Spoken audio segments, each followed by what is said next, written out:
My name is Hannah Wilson. I'm 34 years old, and last Tuesday, my entire life changed with a single piece of paper. A lottery ticket. When I checked the numbers, my heart nearly stopped. Every single digit matched. I had just won $47 million. The air in my apartment felt different that night, thicker, charged with something I couldn't explain. My hands shook so hard I nearly dropped the phone when I refreshed the numbers again and again, convinced my tired eyes were playing tricks on me. But no, it was real. I had gone from a struggling accountant who lived paycheck to paycheck to someone who would never have to worry about money again. But here's the thing. I decided that I wasn't going to tell anyone. Not my parents, not my siblings, not even my best friend. Nobody. And that decision wasn't born out of greed. It was born out of betrayal. You see, my family had always been complicated, especially when it came to money. I had been the responsible one, the rock. The one who always picked up the pieces for everyone else. When my brother Jason needed money for rehab, I gave him $5,000 from the little savings I had, only to find out later he never even went. When my sister Lisa wanted her dream wedding, I maxed out my credit card to help cover expenses she promised she'd repay. She never did. My father once begged me for money to fix his roof after a storm. I sent what I could, but a month later, I saw pictures of him and his wife on vacation in Cancun. And every single time I was left empty, financially and emotionally, while they moved on as if nothing had happened.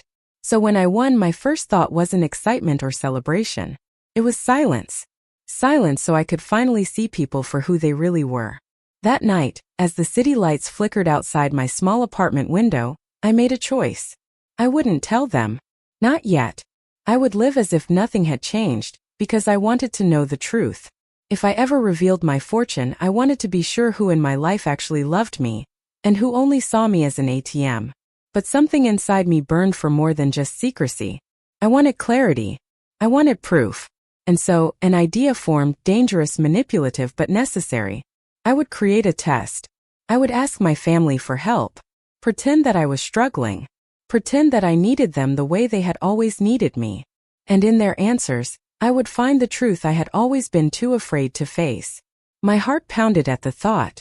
Felt cruel, but after years of being used, I needed to know. I needed to be free of the illusions I had been clinging to. That night, I sat at my desk with a notebook and began making a list of names.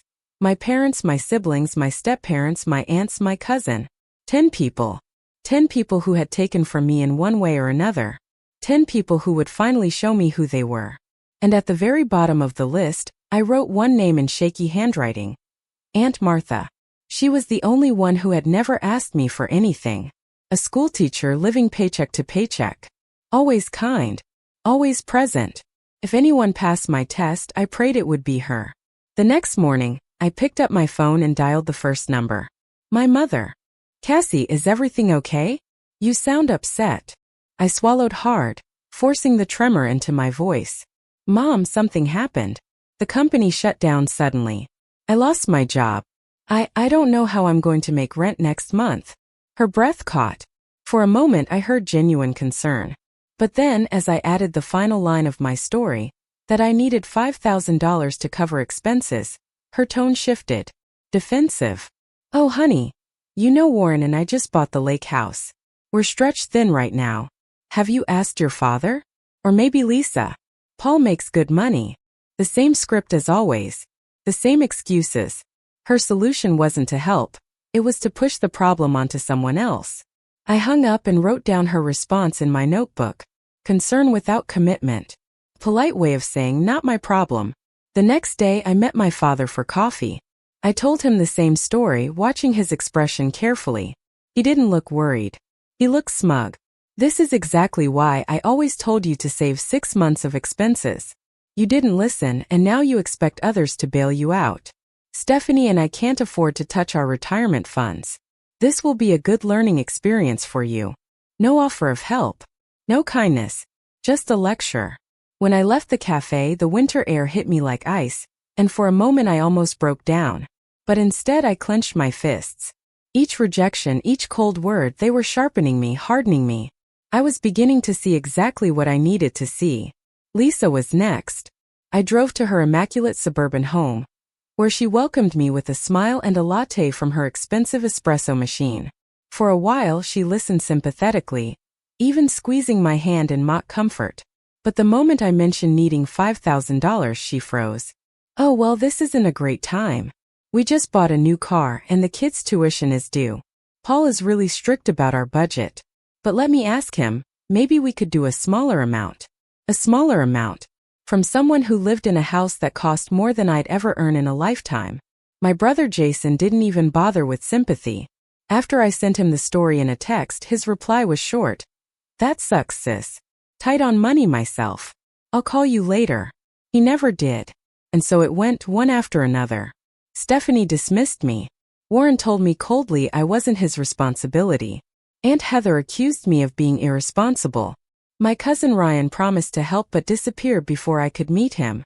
By the end of the week I had my answer. My family wasn't my safety net. They were a weight I had been dragging for years, believing that if I just gave enough, loved enough, sacrificed enough, they'd be there for me. But when I finally needed them, really needed them, they vanished. Except for one. I hadn't even called her yet, but my phone rang that night. It was Aunt Martha. "Honey, I just heard from your mom about the job.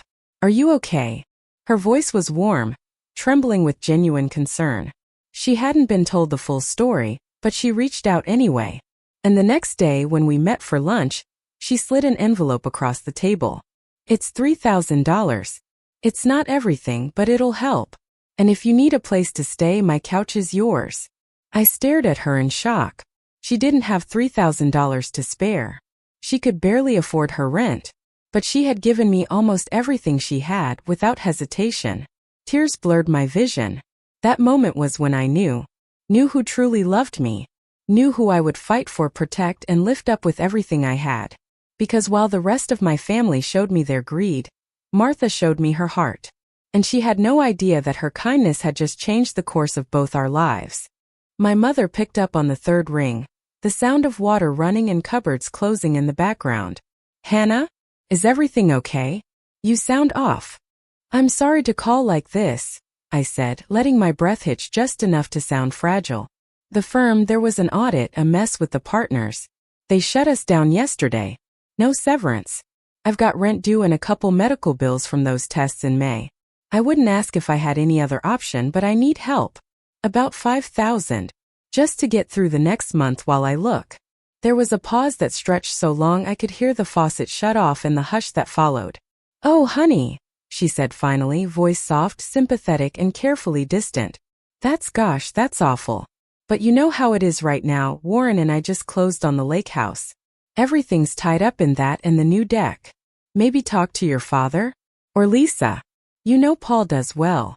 I pressed my fingers into my thigh, hard enough to leave crescent moons. I was hoping not to involve Dad. I know, she murmured, the way she always did right before a gentle shove in the direction she preferred. "Let me talk to Warren. He's careful. But I'll see what we can do. No promises." I thanked her. We both pretended that call had brought us closer. When I hung up, I opened my notebook and wrote, next to her name, "Concern without commitment. Deflects to others. Says we when she means no." I underlined it twice. I picked a cafe with tall windows for my father. Gregory always behaved better when he could see his reflection. He arrived in a corduroy jacket with elbow patches, looking like he'd stepped out of the faculty lounge, and kissed the air next to my cheek. "You look tired," he said, which in his language meant you look unprepared for the life I advised you to live. I told him the same story. I watched his face the way you watch for weather. The cloud cover was immediate. "Hannah," he said, shifting into the register he used on sophomores. "This is exactly why I've preached an emergency fund.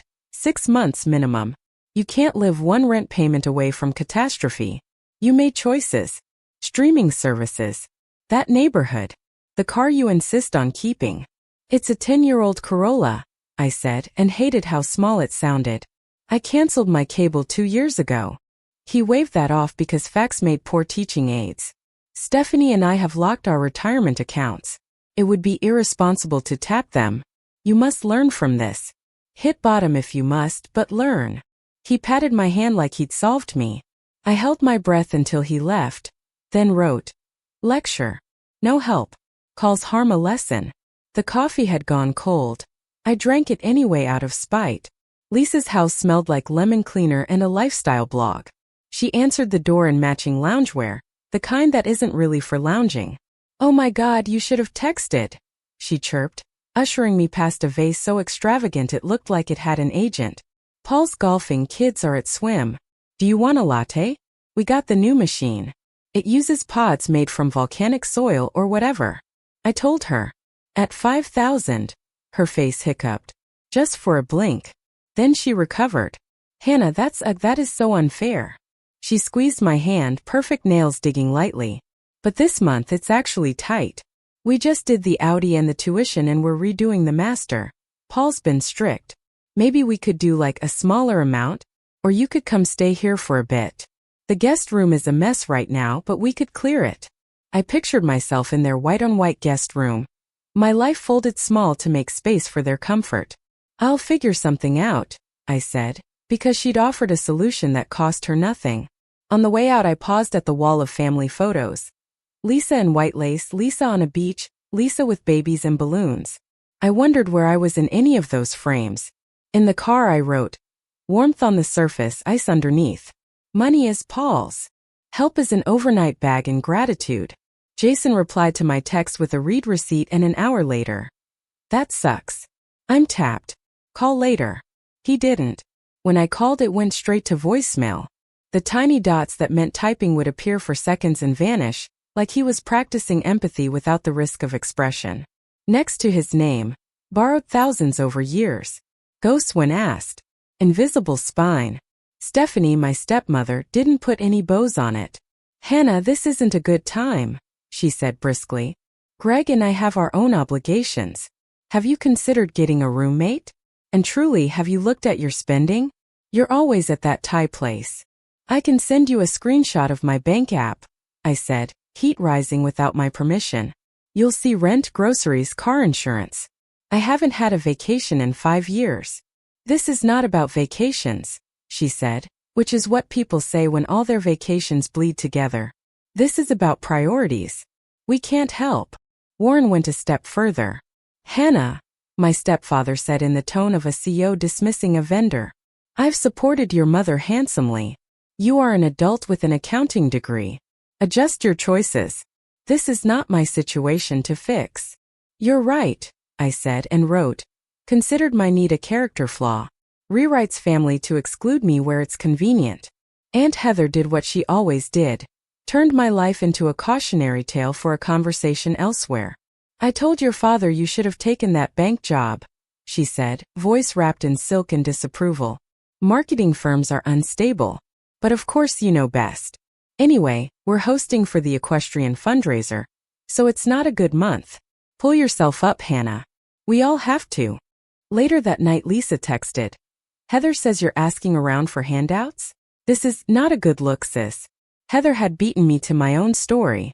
Next to her name, backhanded concern. Gossip as sport. Cousin Ryan came closest to playing savior. "Absolutely, cuz," he said over text. "Let's do lunch tomorrow. I'll bring a check. You've always had my back." He added a muscular arm emoji, which was exactly the kind of substitute he used for action. At 11 a.m. the next day he texted, "Crisis. Reschedule this week?" I didn't answer. His name IOUs made of air. Bets on the table, not family. By Friday the notebook had turned into a ledger of small cuts. I read my own handwriting and felt the ache you get when a bruise is too deep to show. I set the pen down and let myself cry for exactly 3 minutes, the length of a song I put on repeat when I need a controlled burn. Then I wiped my face, splashed cold water on my skin, and went to the kitchen to make tea I didn't want. My phone buzzed while the water boiled. Aunt Martha lit up my screen. I took the call in the quiet. "Hey," I said, trying to level my voice. "I was going to ring you." "I heard from your mom," she said, worry braided through her words. "Not the whole story, just that something happened with your job. Are you okay?" The question cracked me open because it was the first one that meant you. Not your rent, your plan, your spreadsheet. "I'm managing," I said, which was both a lie and the truest thing I could say. Do you have time tomorrow? Lunch. For you? Always, she said. My treat. We met at a diner that had been pretending not to change since 1973. Martha's cardigan had mismatched buttons again, and she smelled faintly of chalk and orange peels. She hugged me long enough for my shoulders to relax. We ordered grilled cheese and soup, and she asked questions like she was building a map. Not just what happened, but how it felt where it hurt. When the plates were cleared, she reached into her bag and laid an envelope between the salt and pepper shakers. I want you to take this, she said, eyes steady. It's $3,000. I know it's not everything, but it's a start. Martha, I whispered. I can't know. I need you, okay, she said. Family is what we do when it's not convenient. She pushed the envelope until it touched my plate. If you need the sofa bed for a while, it's yours. It's lumpy, but it unfolds into something that won't let you fall through. The envelope felt heavier than paper has any right to feel.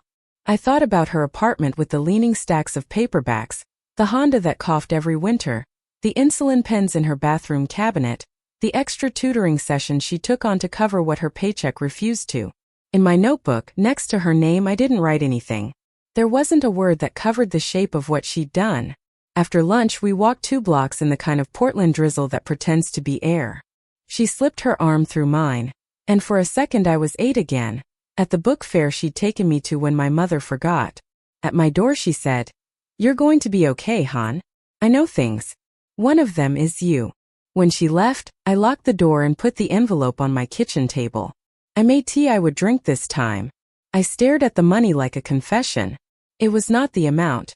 It was the fact that she had counted her dollars and decided that my life was worth the discomfort.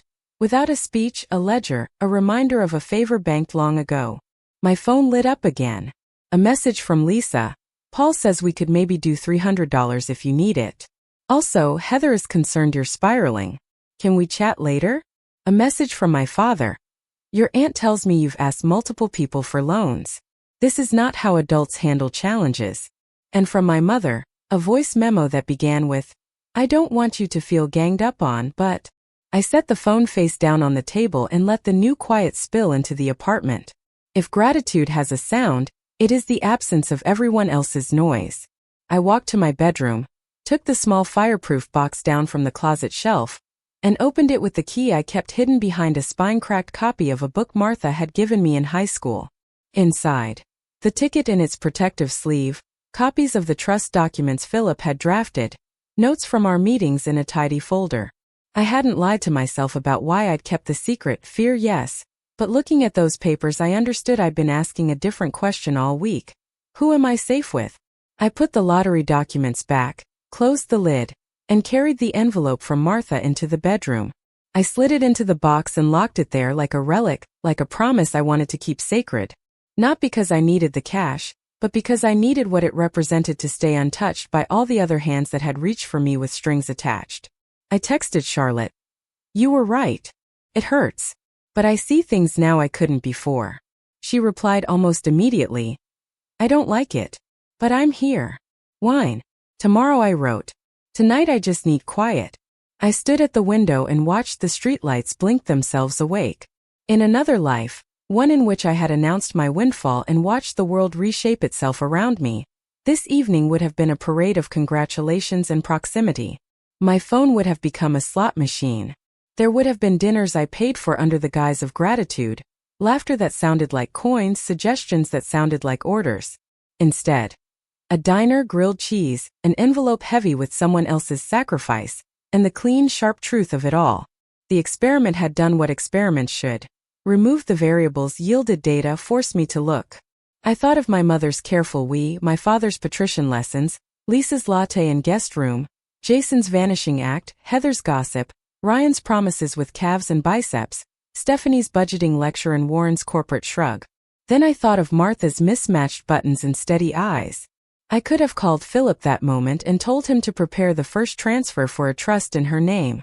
I could have driven to the dealership and asked what the safest, most boring car in the world was. I could have gone online and bought a house on a street with trees tall enough to teach the wind a chord progression. All of it was possible, all of it immediate. That was the strangest thing about the money. It made time elastic. But I didn't do any of those things yet. I let the night be small. Before bed, I opened my notebook again. I drew a line across the page, dividing the names from the space where I'd been keeping my notes, and beneath the line I wrote one sentence. Tomorrow I tell one person the truth. I didn't write her name because I didn't have to. Some things are so obvious you don't dare speak them aloud until you're sitting across from them with tea, your hands around the same warmth. I closed the notebook, turned off the lamp, and lay in the dark listening to the rain begin in earnest. It sounded like a million tiny fingers knocking gently at the roof, as if the world were asking to be let in. In the space between sleep and resolve, I pictured Martha's face when I told her, and for the first time since the numbers aligned, the feeling that rose in my chest wasn't fear. It was the quiet, steady recognition of a beginning. The next morning, I woke with a knot in my stomach that refused to untangle. The rain had stopped sometime in the early hours, leaving behind that washed-clean brightness that made the sidewalk sparkle. I stared at the ceiling, replaying the week like a cruel montage. Every rejection, every excuse, every backhanded comment. My family had given me their verdict, and now it was my turn to render mine. But before I could think about consequences or grand revelations, there was something I had to do. A truth I had to share with the one person who had proven herself worthy of it. Aunt Martha. I invited her over that evening, keeping the text casual. Dinner at my place? My treat this time. Bring your appetite. She replied within minutes with a heart emoji and a wouldn't miss it. The hours in between dragged. At work, I stared blankly at spreadsheets while my boss, Arnold, droned on in the conference room, once again presenting my financial models as his own. I should have been furious, but all I felt was distance, as if the problems of my job belonged to a different version of me. A version that worried about bills and deadlines and whether I'd ever be enough. That Hana had died the night 6 numbers aligned. By the time Martha arrived, my nerves were frayed. She stood in my doorway in her familiar cardigan, her silver-streaked hair tied back in a loose ponytail. She held a small potted plant in her hands.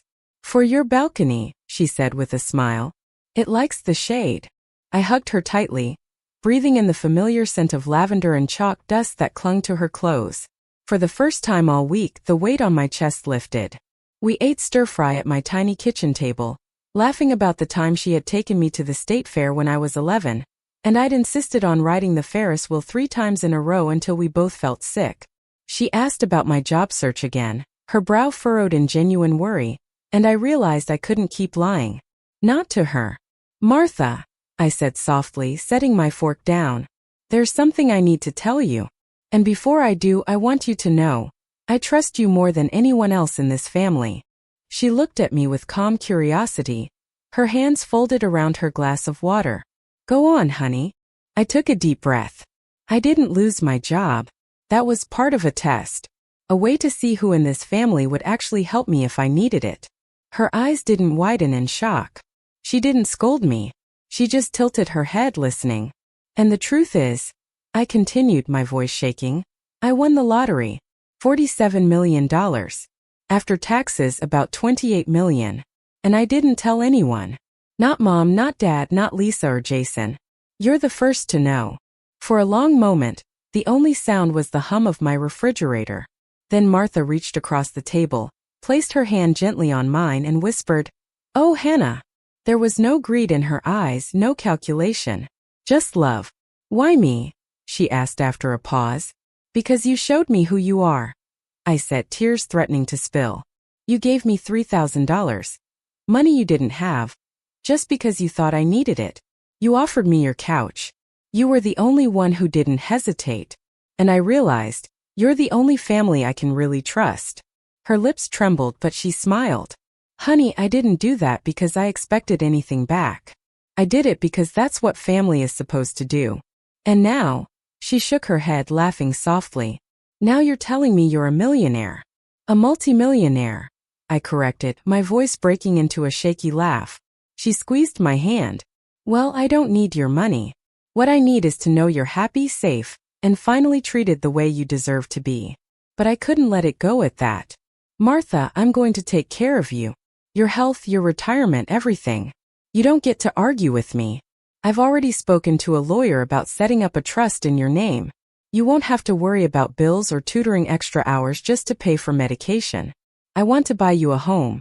A safe, comfortable place where you can rest and live the way you should." Her eyes filled with tears, and she covered her mouth with her hand. "Oh, Hana. I mean it," I said firmly. "You gave me everything when you thought I had nothing. And that tells me everything I need to know about you. You're the one person I want by my side in this new life. You're my real family." She leaned across the table and pulled me into a hug, and for the first time since the lottery I cried openly. Not from fear or betrayal but from gratitude. Later, after she left, I sat alone on the couch and thought about what had just happened. The truth was finally out, at least to one person, and it felt like freedom. But there was still the rest of my family to face. They thought I was spiraling. They thought I was irresponsible, reckless, selfish. Maybe it was time to let them see me clearly. Not with millions in my bank account, not with the leverage of wealth, but with the courage to call them out for who they really were. So I picked up my phone and sent a group text to every family member on my list. "Family meeting. This Sunday. At my apartment.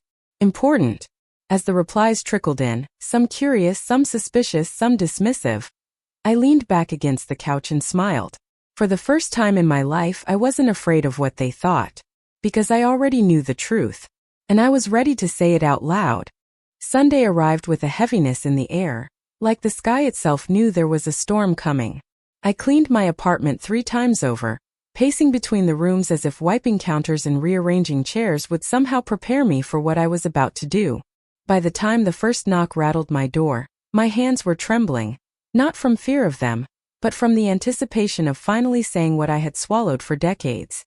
My mother came first, Warren trailing behind her in his tailored blazer.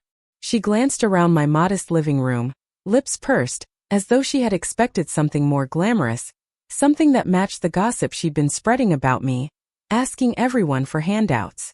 "Hana, sweetheart," she said in that airy tone of false concern. "We're just glad you're taking the initiative to bring everyone together." I forced a smile. "Please sit." Next came my father and Stephanie. He carried himself like a lecturer about to correct a student's essay, while she scanned the room like she was assessing square footage for resale value. Then Lisa arrived, latte in hand, Paul by her side, both of them smelling faintly of expensive perfume and entitlement.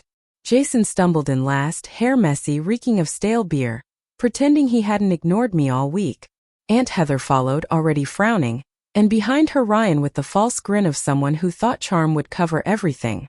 And finally Martha. She walked in quietly, carrying a container of homemade cookies like she always did, and gave me a look that said, "You've got this." The room was cramped, 10 bodies squeezed into a space built for 4. But the tension made it feel even smaller.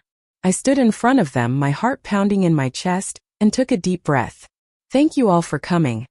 I began, my voice steady despite the storm inside me. "I know there's been talk. Rumors about me losing my job, about asking for help. I want to set the record straight." My mother shifted uncomfortably. Jason picked at his nails. Lisa stared into her latte as though it might save her. The truth is, I wanted to see how my family would react if I needed them. I told each of you the same story, that I'd lost my job and needed help covering bills. I asked for $5,000. I wasn't looking for charity. I was looking for support. The same support I've given all of you at one point or another. A low murmur spread across the room. My father cleared his throat, already gearing up to argue, but I raised my hand. "Please, let me finish." I turned to him first. "Dad, when I came to you, you didn't ask how you could help. You gave me a lecture. 20 minutes of financial theory, while I sat there terrified about keeping my home.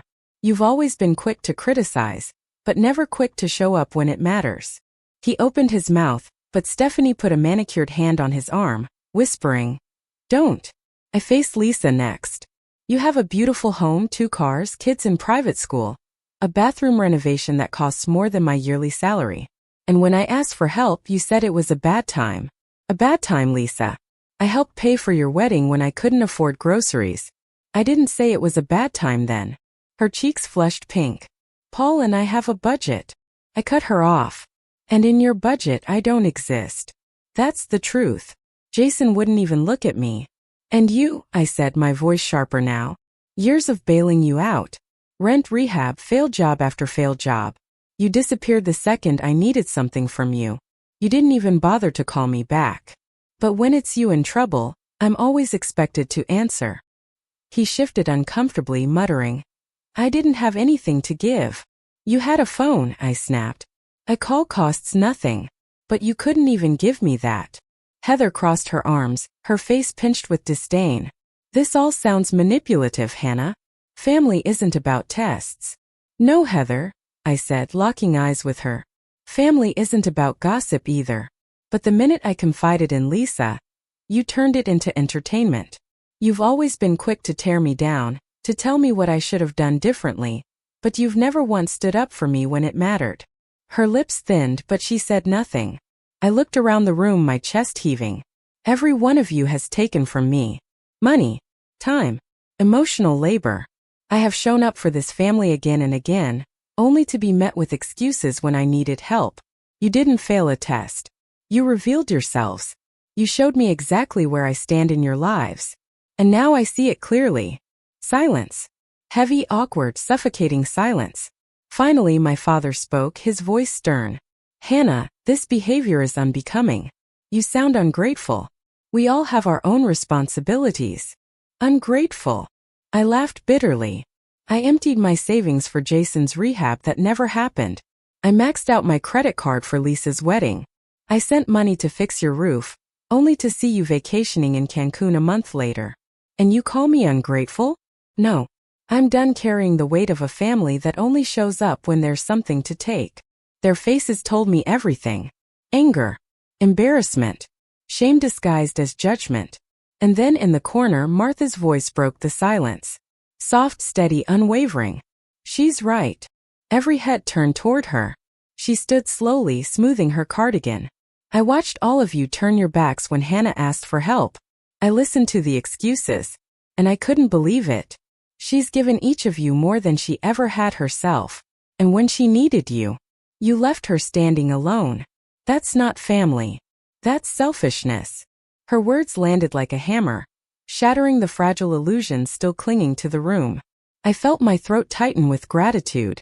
The meeting ended not with reconciliation, but with silence. One by one, they filed out, muttering excuses, avoiding eye contact, pretending the air wasn't thick with their guilt. And when the door finally clicked shut behind the last of them, I sank into my chair, exhausted but strangely liberated. Martha sat beside me, placing her hand over mine. That took courage, she said softly. You've carried them for so long. Now you can finally put them down. For the first time in years I felt light. I hadn't revealed my secret fortune, but I had revealed something far more valuable. My own strength. And that night, as I lay in bed staring at the ceiling, I realized something. The money hadn't given me freedom. The truth had. The apartment was unnervingly quiet after the storm of that family meeting. I sat on the couch long after everyone had gone, staring at the empty coffee cups and abandoned plates, like remnants of a battle that had left me standing but shaken. My chest felt hollow, yet lighter than it had in years. For the first time, I had spoken aloud the words I had kept pressed between my ribs for decades. You use me. You don't love me. Not really. And as painful as it had been to say them, the silence that followed had been even louder. Not one apology. Not one attempt to see me. Just excuses, shifting blame, and their hurried retreat. When I finally dragged myself to bed, the exhaustion hit me like a wave. But when I woke the next morning, something was different. I felt calm, clear. The decision I had been circling around was now unavoidable. It was time to build my life without them. The following week, I scheduled another meeting with Philip, my attorney. His office, perched high above the downtown skyline, always made me feel small. Like the city itself was reminding me of all the years I had lived in its shadow. But now, stepping through those glass doors, I didn't feel small. I felt in control. Miss Wilson, Philip greeted me warmly. How are you holding up? I laughed softly. Better than I expected. Worse than I hoped. He nodded as though he understood. So what's next? Have you decided how you'd like to proceed with your winnings? Yes, I said firmly. I want to set up a trust for my Aunt Martha. Something that covers her medical expenses and guarantees her a comfortable retirement. But it needs to be discreet. She won't accept a lump sum, she's too proud for that. It has to feel like security, not charity. Philip smiled, scribbling notes. We can structure it as a family trust. She'll receive a monthly stipend deposited into her account. No sudden windfall to manage, no overwhelming decisions. Just stability. Perfect, I said. Relief washed over me. And I want to buy her a house. Nothing extravagant, just a single-story place, near where I plan to live. Accessible, safe, with space for her books and plants.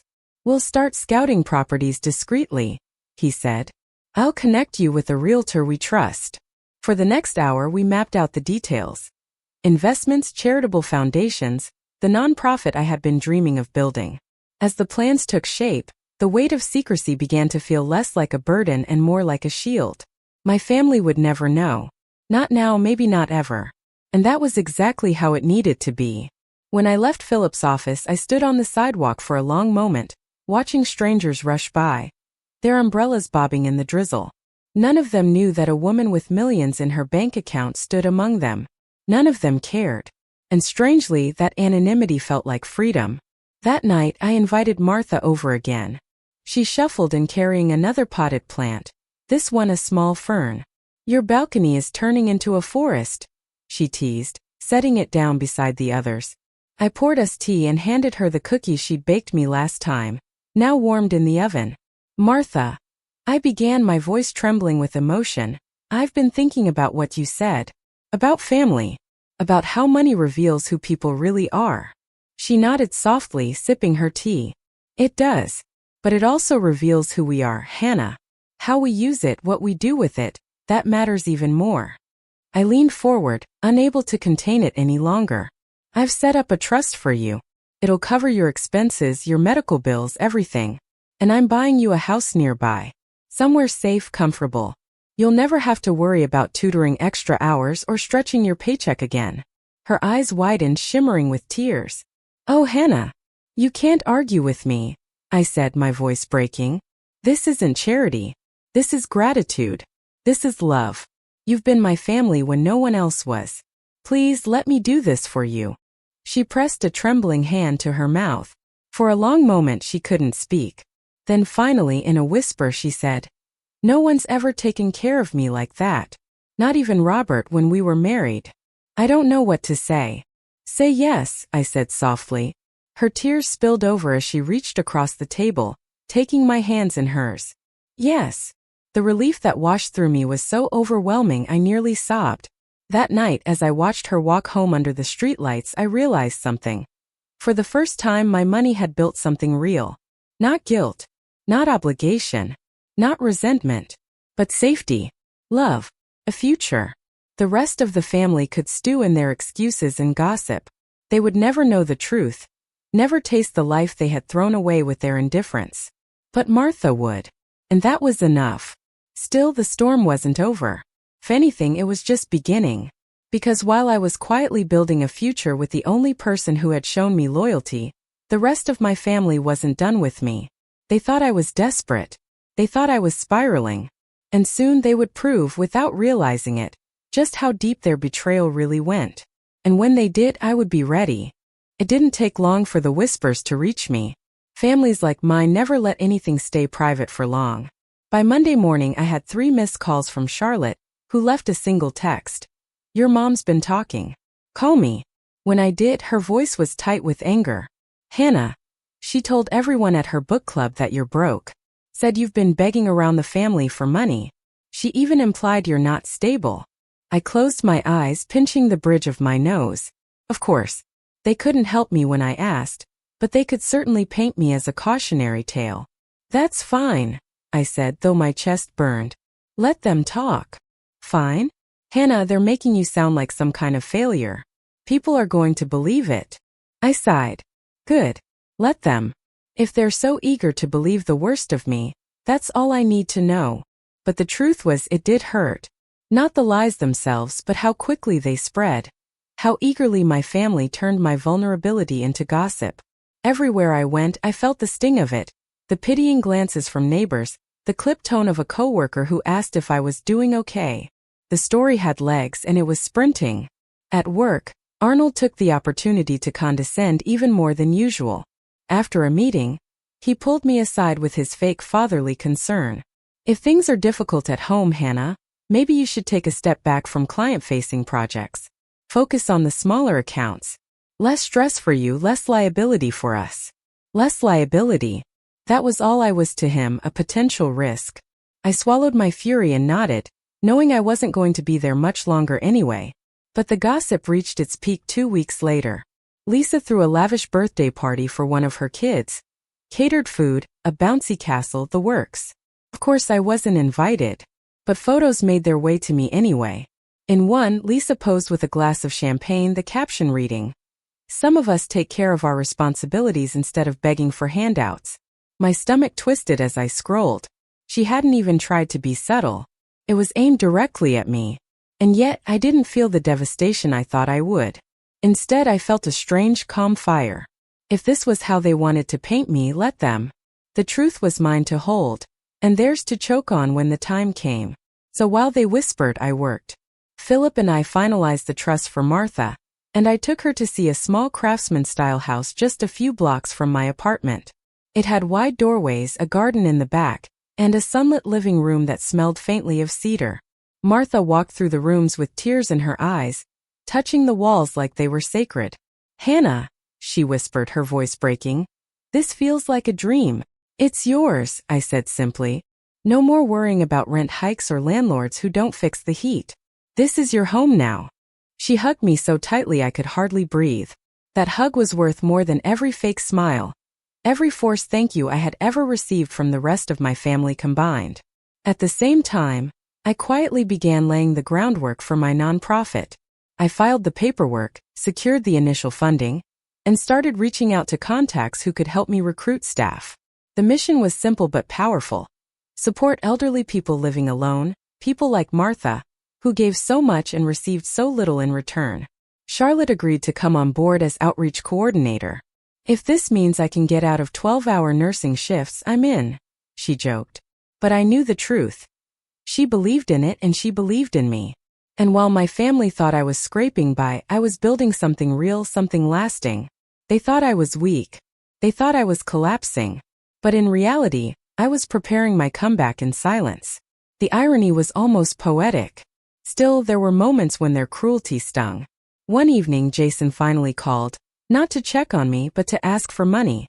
"I know you're tight right now, sis," he slurred. "But I've got this new opportunity. Just need $5,000 to get started. It's a sure thing. We'll both profit." I almost laughed at the audacity. "Jason," I said quietly, "when I asked you for help, you couldn't even return my call." He went silent for a moment, then scoffed. "So what? You're gonna hold that against me forever? Families don't keep score." "No," I said coldly. "Families don't. But you always have." And I hung up. That night, lying in bed, I realized something important. The money hadn't just changed my circumstances. It had changed me. For the first time, I wasn't desperate for their approval. I didn't need their validation. I had the power to write my own story now, and to decide exactly who would be part of it. And soon the rest of the world would see it too. Because while my family dragged my name through the mud, I was about to rise from it, stronger than they ever imagined. The only question left was how, and when, I would let them see the truth. The launch of the nonprofit was quieter than I expected. No ribbon cutting, no balloons, no press release. Just a simple gathering at a community center with a handful of volunteers, Charlotte by my side, and Martha beaming in the front row as if I'd just won a Nobel Prize. We called it Second Family because that's what it was meant to be. A network for elderly people who had no one else. People abandoned, forgotten, or overlooked by the very families they had once sacrificed for. In a way, it was my rebellion, my answer to the void my own blood relatives had left. The first few weeks were slow. We delivered groceries to a dozen seniors, drove 3 people to doctor's appointments, and fixed a leaking roof for a woman who reminded me so much of Martha it hurt. Each small act felt monumental. Each thank you warmed something in me that had been frozen for years. And then, almost by accident, the story caught fire. One of the seniors we helped, a retired teacher named Gloria, wrote a letter to the local paper about the kindness of Second Family. The paper ran it on the front page of their Sunday edition under the headline, "When family fails, strangers step in." Within days, donations began pouring in. Local businesses offered support. A church invited me to speak at their service. A small-time news anchor asked to do a feature. Suddenly, my phone was buzzing nonstop with people who wanted to volunteer, donate, or share their own stories of abandonment and resilience.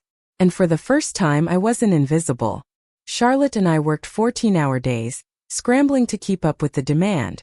Martha volunteered too, tutoring children of seniors in the program. "This feels like a second life," she told me one afternoon, wiping flour from her hands after baking muffins for one of our events. But while the nonprofit grew, so did the whispers from my family. At Lisa's next dinner party, she made a show of telling her friends about my little charity project.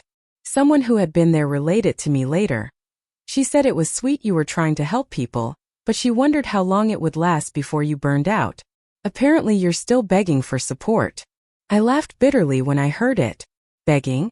The nonprofit had already raised more in 2 months than Lisa and Paul spent on their luxury vacations in a year. My father, too, made his opinion known. He sent me an email filled with links about the dangers of nonprofits mismanaging funds, warning me not to ruin my reputation further. As if I had any reputation left in his eyes to ruin. And Jason? He sent me a text that read, "So now you're playing Mother Teresa? LOL. Maybe people will finally forget you begged us all for money." Every word from them was meant to cut me down, but all it did was remind me why I'd chosen silence in the first place. They didn't deserve to know the truth, that my little charity project was backed by millions, carefully invested, designed to last longer than any of their shallow pursuits. But the world outside our family bubble was noticing. The local news story went viral on social media, picked up by bigger outlets. Overnight, Second Family became a symbol of hope, and I found myself invited to speak at conferences, asked to share my journey. People wanted to know why I'd started it, what it meant to me. I couldn't tell them about the lottery, but I could tell them about betrayal, about loneliness, about Martha. And every time I spoke, I felt stronger. The more attention Second Family got, the more desperate my relatives became to rewrite the narrative. My mother called one evening, her voice dripping with false warmth. "Sweetheart, I just want you to know how proud I am of you. Warren and I always said you had potential." I nearly choked on the irony. "Really? Because 2 weeks ago you were telling people I was unstable." She faltered. "Oh, Hannah, you know how gossip gets twisted." "No," I interrupted, my voice sharp. "I know exactly what you said. I just don't care anymore." There was a long silence before she tried again. "Well, maybe we could host a fundraiser for your nonprofit at the lake house. Get some of our friends involved. Wouldn't that be wonderful?" I let the words hang between us like smoke. She didn't care about helping me. She cared about being associated with something that made her look good. "No, thank you," I said, my tone final. "We don't need your help." When I hung up, my hands were shaking, not from fear but from exhilaration. For the first time, I had said no without guilt. That week, Second Family's story was featured on a national morning show. I sat under the bright studio lights, answering questions about resilience and compassion. I smiled, but deep down I couldn't stop thinking about my family sitting at home, watching me on their TVs. The same family that had turned their backs on me. The same family that thought I was begging. Now the world was applauding me, and I hadn't even played my final card yet, because none of them still knew about the millions. None of them knew that beneath the humble nonprofit leader they dismissed stood a woman with the kind of power they'd only ever dreamed of. The question wasn't if they'd find out. The question was when. And when they did, it would be on my terms. By the time autumn settled in, Second Family had grown beyond anything I could have imagined. What started as grocery deliveries and roof repairs had become a network stretching across 3 states. Churches partnered with us. Local politicians praised us. Strangers sent letters with donations tucked inside, telling me about parents and grandparents they wished they'd treated better. Every week, my inbox filled with interview requests. The national morning show appearance had been only the beginning. Suddenly, I was being asked to speak at charity galas, corporate conferences, even a university commencement. It was surreal standing in front of hundreds of people applauding me for my resilience when, not long ago, my own family couldn't even spare me a kind word. And my family noticed. Started with Lisa. She called one Saturday afternoon, her voice syrupy sweet.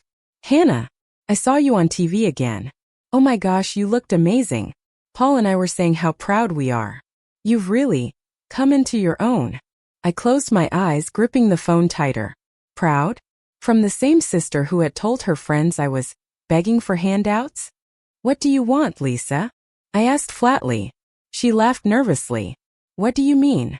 Can't a sister just call to check in?" "No," I said. "Not after everything." There was a pause, then the real reason spilled out. "Well, Paul and I were thinking maybe we could co-host a fundraiser. It would be great exposure for your nonprofit, and we have such a wide network. Don't you think it would help?" I pictured her in her immaculate kitchen, latte in hand, calculating how good it would look for her social circle to see her supporting her struggling sister. Exposure for me was the last thing she cared about. This was about her image. "No thanks," I said coldly. "Second family doesn't need your help." Her sharp intake of breath told me she hadn't expected rejection. She sputtered something about family loyalty before I hung up. Not long after, my father reached out. He invited me to dinner, just the two of us.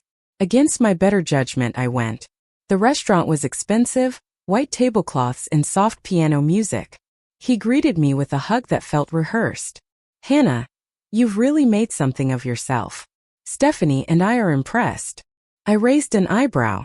"Funny. You didn't sound so impressed when you lectured me about financial responsibility instead of offering help." He cleared his throat, shifting uncomfortably. "That was a different time. I only wanted to teach you resilience. And clearly it worked." He smiled as though he deserved credit for my success. I stared at him, my appetite gone. "You didn't build this, Dad. You abandoned me when I asked for help." He tried to laugh it off, but his eyes betrayed irritation. "Well, you don't need help now. But perhaps we could collaborate. Maybe you could connect me with some of your contacts?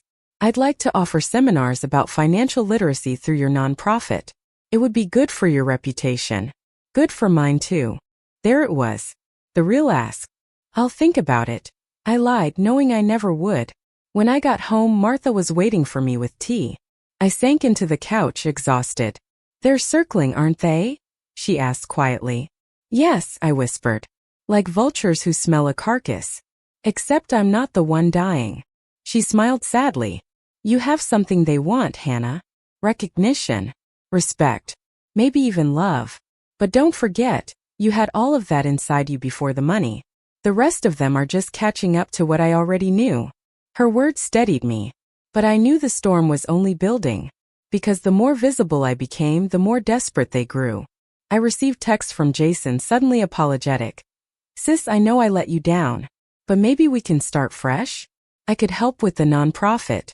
I've got ideas. Call me."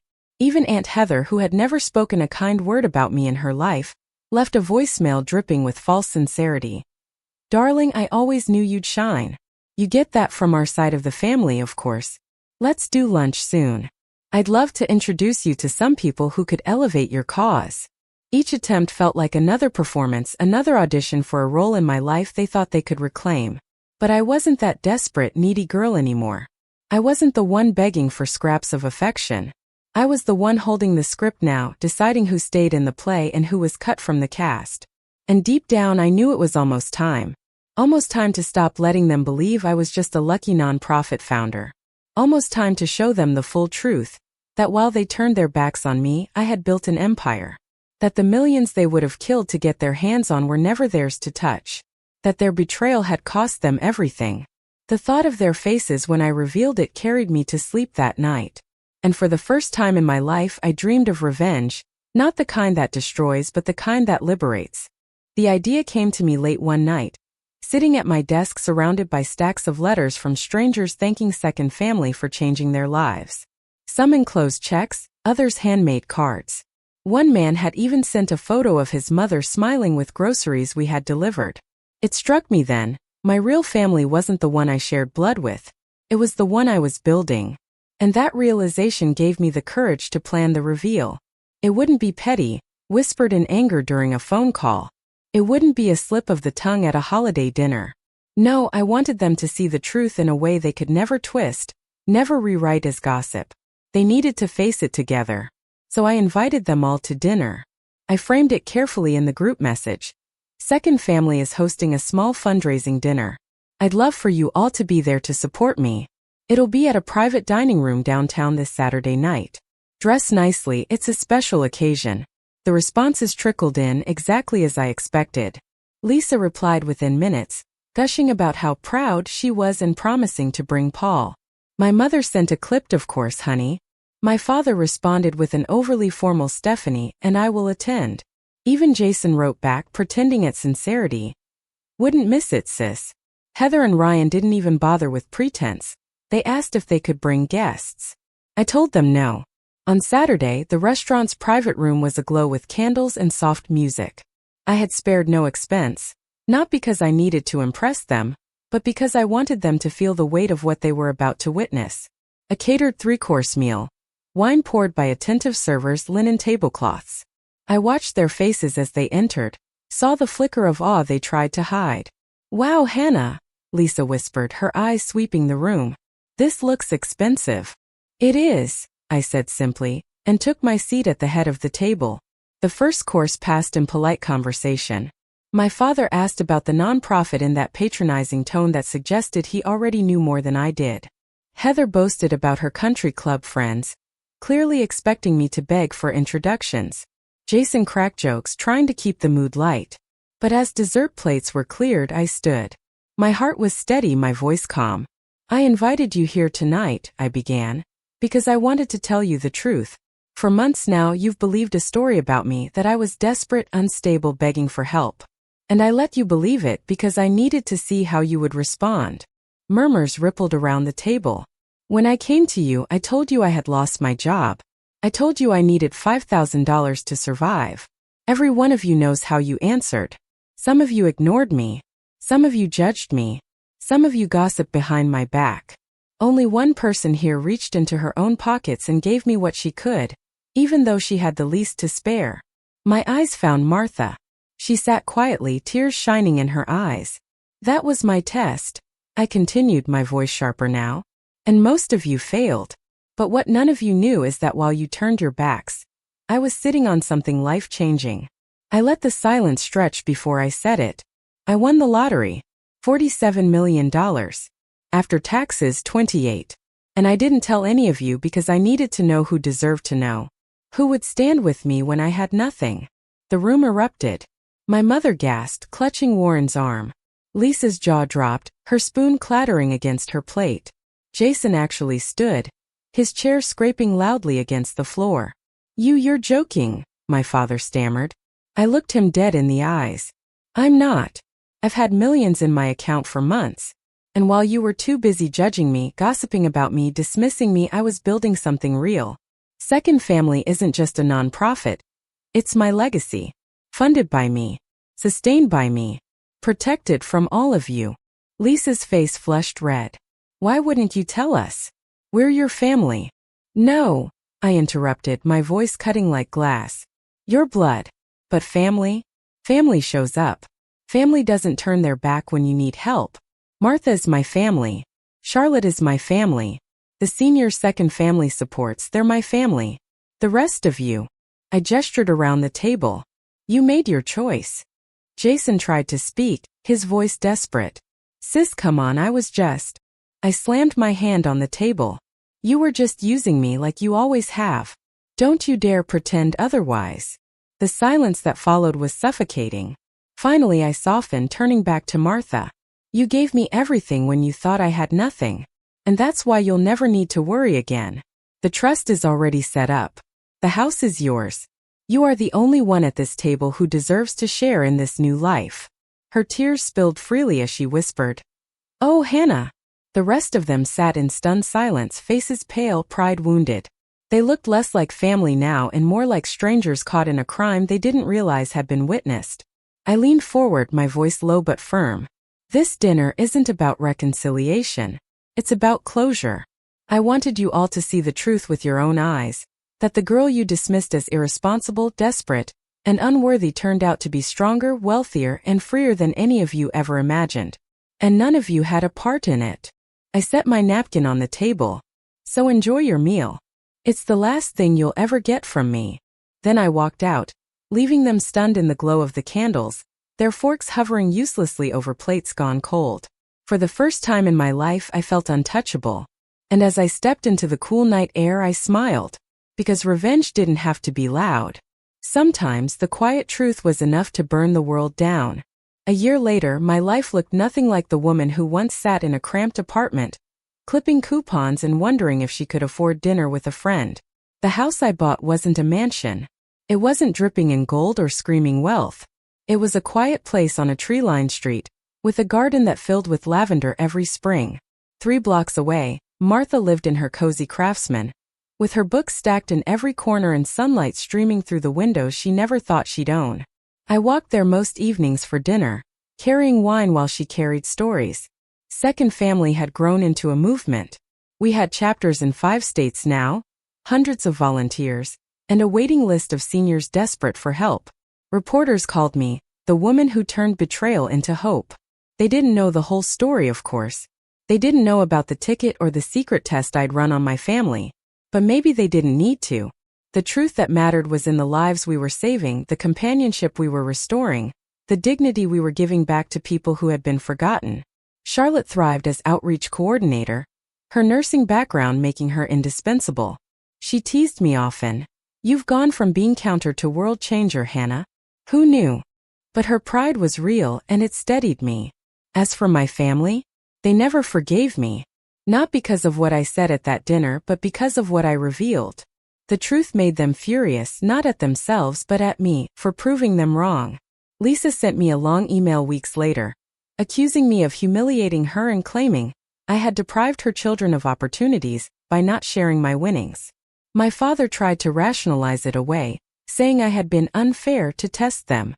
Jason sent late-night texts, alternating between apologies and demands. Heather and Ryan cut off contact entirely, not out of shame but out of spite. And I let them all go. Because what I learned, what the lottery truly gave me, wasn't wealth. It was clarity. For so long I had defined love as sacrifice. I believed if I gave enough, forgave enough, absorbed enough, one day my family would see me. But the money stripped away the illusions. It showed me that love is not a ledger. That true family, like Martha, gives even when it costs them something and expects nothing in return. Sometimes I still wonder what might have happened if I had announced my winnings the day I checked those numbers.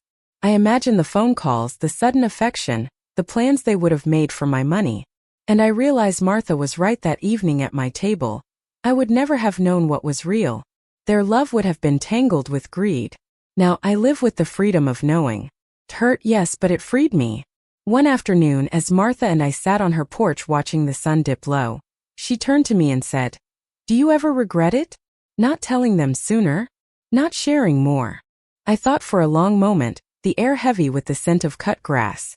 "No," I said finally, "because if I had, I'd still be carrying them, still waiting for their approval. Now I don't need it. I don't need them." She smiled, patting my hand. "That's the richest thing of all, Hana. Not the money, the peace." And she was right. Because at the end of it all, the lesson wasn't about betrayal or even revenge. It was about freedom, the kind you only find when you stop begging to be loved by people who will never give it, and instead build a life with the ones who show up without asking what's in it for them. So here is my story and here is my truth. The people who deserve a place in your life are not those who appear when you have everything to give, but those who stay when you have nothing left but yourself. And that is the wealth I'll never lose. If my story resonates with you, if you've ever questioned who in your life truly loves you, take this as your sign. Your worth isn't measured by what you give others. Sometimes losing people is the only way to gain peace. Share this story with someone who needs to hear it. And don't forget to subscribe to Final Reckoning, where stories speak louder than revenge.